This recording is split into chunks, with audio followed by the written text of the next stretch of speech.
Guys, back to our YouTube channel Priya Nandini blog. আশা করি তোমরা সবাই ভালো আছো, আমরা অনেক ভালো আছি। চলে আসলাম আমার একটা নতুন ব্লগ ভিডিও নিয়ে। তো আজকের ব্লগটা হচ্ছে বার্থডে ব্লগ। তো আজকে হচ্ছে মায়ের বার্থডে, মায়ের বার্থডে। তো মা কিন্তু জানে না, মাকে আমরা আজকে সারপ্রাইজ দেবো। আর এখানে দেখো পুচু, পুচু সোনা আর বোনও রেডি হয়ে গেছে। আর মানে আমার হাজব্যান্ড আর হচ্ছে দিদি গেছে কেক আনতে। তো মার বাবাও গেছে বাজারে। ওরা কিন্তু বাবা কিন্তু জানে না, মানে বাবা জানে মা জানে না যে মায়ের বার্থডে করবো আমরা আজকে।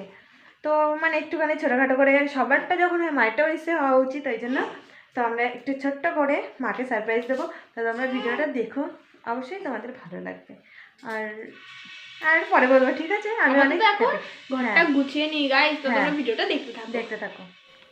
সো গাইস দেখো, আমরা এখন এখানে বেলুনগুলো মানে ফোড়াচ্ছিলাম সবাই মিলে। আর আমার বর তো ও সাজাচ্ছিল। তো আমরা অতটাও ভালো করে পারি না ডেকোরেশনটা ভালো করে সাজাতে, তাও যেটুকু পারি সেটুকু করছিলাম মায়ের জন্য, মাকে একটু সারপ্রাইজ দেওয়ার জন্য, এটাই। আর বোন দেখো বেলুন ফোড়াতে ফোড়াতে পুরো হাঁপিয়ে গেছে, দেখতেই তো পাচ্ছ। আর ওদিকে আমার ভাগ্নে বেলুন ফোলাচ্ছে, আর আমার বর এগুলোকে বেঁধে বেঁধে তাই মানে বাজছে বেঁধে তাই ওগুলো লাগাচ্ছে আর কি। আর দেখো কতগুলি বেলুন আমরা ফুলিয়ে ফেলেছি।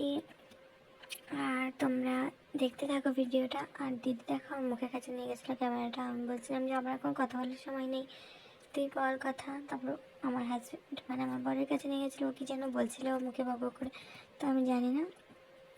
তারপর আমার ভাগ্নের কাছে দেখো কেমন করলো বাজ। তো তারপর দেখো আমরা এখানে ঘরটাকে পুরো রেডি করে ফেলেছি। তো আমরা অতটাও ভালো পারি না, আমি তো আগেই বললাম তাই না। তো যেটুকু পেরেছি এটুকুই ডেকোরেশন করেছি। আর বোন ওখানে সামনে বলছি আজকে আমার বার্থডে, আজকে আমার বার্থডে। হ্যাঁ, তো দেখো এটুকুই আমরা সাজিয়েছি। আর মানে একটুখানি তো অল্প কয়েকজন মানুষ, আমরা বাড়ির এই কয়েকজনই, আর কেউই না। তো তাই জন্য আর বেশি বেলুন টেলুন আনিনি, এটুকু এনেছি আর কি। কিছু কিছু সুখে এত খুশি থাকে